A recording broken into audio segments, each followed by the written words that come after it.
ಏನು ಮುಖ್ಯಮಂತ್ರಿಗಳ ಸ್ವಕ್ಷೇತ್ರ ಕನಕಪುರ ತಾಲೂಕು ಕಚೇರಿನಲ್ಲಿ ಇತ್ತೀಚೆಗೆ ಲೋಕಾಯುಕ್ತ ಅಧಿಕಾರಿಗಳು ಬಂದಂಥ ಸಂದರ್ಭದಲ್ಲಿ ಆ ರೆಕಾರ್ಡ್ ರೂಮ್ಗೆ ಭೇಟಿ ಕೊಟ್ಟಂಥ ಸಂದರ್ಭದಲ್ಲಿ ಒಬ್ಬ ವಿನಯ್ ಅಂತ ವ್ಯಕ್ತಿ ಇರ್ತಾನೆ. ಆ ವಿನಯ್ ಪೂರ್ವಪರವನ್ನ ವಿಚಾರಿಸಿದಾಗ ದೂರು ಬಂದಿರ್ತದೆ. ಲೋಕಾಯುಕ್ತರಿಗೆ ನಮ್ಮ ಮಾಧ್ಯಮದ ಸ್ನೇಹಿತರುಗಳು ಸಾರ್ವಜನಿಕರು ಮೌಖಿಕವಾಗಿ ದೂರನ್ನು ಕೊಟ್ಟಿರ್ತಾರೆ. ಆ ಸಂದರ್ಭದಲ್ಲಿ ಬಂದಾಗ ವಿಚಾರಿಸಿದಾಗ ಈ ವ್ಯಕ್ತಿ ಸರ್ಕಾರಿ ನೌಕರನೇ ಅಲ್ಲ, ಆದರೆ 6 ವರ್ಷದಿಂದನೂ ಕೂಡ ರೆಕಾರ್ಡ್ ರೂಮಲ್ಲಿ ಕೆಲಸ ಮಾಡ್ತಾ ಇದ್ದ.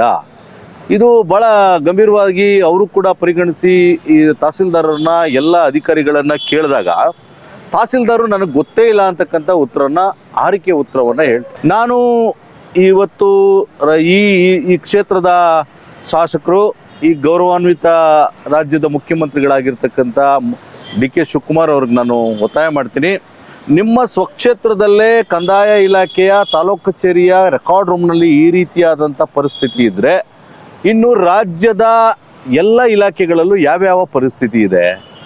ದಾಖಲಾತಿಗಳು ಇರ್ತಕ್ಕಂಥ ರೂಮ್ ಏನಿದೆ, ಆ ಕೊಠಡಿ ಏನಿದೆ, ಆ ಕೊಠಡಿ ಒಳಗಡೆ ಸರ್ಕಾರಿ ಅಲ್ಲದ ವ್ಯಕ್ತಿ ಹೋಗ್ಲಿಕ್ಕೆ ಅವಕಾಶನೇ ಇಲ್ಲ ಕಾನೂನಲ್ಲಿ.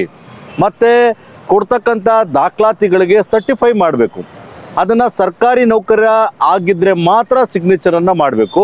ಅಲ್ಲದ ವ್ಯಕ್ತಿ ಸಿಗ್ನೇಚರ್ ಮಾಡಿ ಕೊಟ್ಟಿರ್ತಕ್ಕಂಥ ಎಲ್ಲ ದಾಖಲಾತಿಗಳು ಕೂಡ ಅಮಾನ್ಯವಾಗ್ತವೆ. ಇದುವರೆಗೆ ಕೂಡ ಸಾವಿರಾರು ಲಕ್ಷಾಂತರ ದಾಖಲಾತಿಗಳು 6 ವರ್ಷದಿಂದ ಕೋರ್ಟ್ಗೆ ಹೋಗಿದ್ದಾವೆ, ಹೈಕೋರ್ಟ್ಗೆ ಹೋಗಿದ್ದಾವೆ, DC ಕೋರ್ಟ್ಗೆ ಹೋಗಿದ್ದಾವೆ, ತಹಸೀಲ್ದಾರ್ ಕೋರ್ಟ್ಗೆ ಹೋಗಿದ್ದಾವೆ, ಮತ್ತು AC ಕೋರ್ಟಲ್ಲೂ ಕೂಡ ವಿಚಾರಣೆಗಳು ನಡೀತಿರ್ತಂಥ ಸಂದರ್ಭದಲ್ಲಿ ಭೂವ್ಯಾಜ್ಯಗಳು, ಈ ಎಲ್ಲ ದಾಖಲಾತಿಗಳನ್ನು ಈ ವ್ಯಕ್ತಿ ಸೈನ್ ಮಾಡಿಕೊಟ್ಟಿರ್ಬೇಕಾದ್ರೆ ಅದು ಅಥೆಂಟಿಕ್ಕಾ ಅಂತಕ್ಕಂಥದ್ದು ನನ್ನ ಪ್ರಶ್ನೆ. ಇದು ಸಮಗ್ರವಾಗಿ ತನಿಖೆ ಆಗಬೇಕು. ಯಾಕೆ ಅಂತ ಹೇಳಿದ್ರೆ ಇವತ್ತು ಈ ಪ್ರಕರಣದಲ್ಲಿ ರಾಜಕಾರಣಿಗಳ ಕೈವಾಡದಿಂದ ಆ ವ್ಯಕ್ತಿ ಒಳಗಡೆ ಇದ್ನಾ, ಯಾವುದಾದ್ರೂ ರಾಜಕೀಯ ವ್ಯಕ್ತಿಗಳಿಗೆ ಬೇಕಾದಂಥ ದಾಖಲಾತಿಗಳನ್ನು ತೆಗೆದುಕೊಡೋಕ್ಕೋಸ್ಕರನೇ ಇಲ್ಲಿ ಯಾರ ಪ್ರಭಾವಿ ರಾಜಕಾರಣಿಗಳೇನಾದರೂ ಅವನ್ನ ರೆಕಾರ್ಡ್ ರೂಮ್ನಲ್ಲಿ ಇರಿಸಿದ್ರ ಒತ್ತಡದಿಂದ, ಅಥವಾ ತಹಸೀಲ್ದಾರರಿಗೆ ಗೊತ್ತಿದ್ದು ಗೊತ್ತಿಲ್ಲದೆ ಇದ್ನಾ, ಇವೆಲ್ಲವೂ ಕೂಡ ಸಮಗ್ರವಾಗಿ ತನಿಖೆ ಆಗಬೇಕು. ಮೊದಲಿಗೆ ತಹಸೀಲ್ದಾರರು ಸಂಬಂಧಪಟ್ಟಂಥ ಉಪ ತಹಸೀಲ್ದಾರರನ್ನ ಕೂಡಲೇ ಸೇವೆಯಿಂದ ಅಮಾನತ್ ಮಾಡಿ ಒಂದು ಕಮಿಟಿಯನ್ನು ಮಾಡಿ ತ್ವರಿತವಾಗಿ ಇದು ತನಿಖೆ ಆಗಬೇಕು, ಸತ್ಯಾಸತ್ಯತೆ ಗೊತ್ತಾಗಬೇಕು.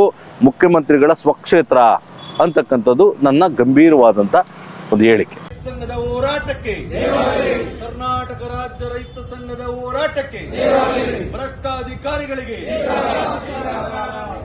ಭ್ರಷ್ಟ ಕಂದಾಯ ಅಧಿಕಾರಿಗಳಿಗೆ, ಭ್ರಷ್ಟ ತಹಸೀಲ್ದಾರರಿಗೆ, ಭ್ರಷ್ಟ ಜಿಲ್ಲಾಧಿಕಾರಿಗಳಿಗೆ, ಭ್ರಷ್ಟ AC ಅವರಿಗೆ ಬೇಕೇ ಬೇಕು, ನ್ಯಾಯ ಬೇಕು.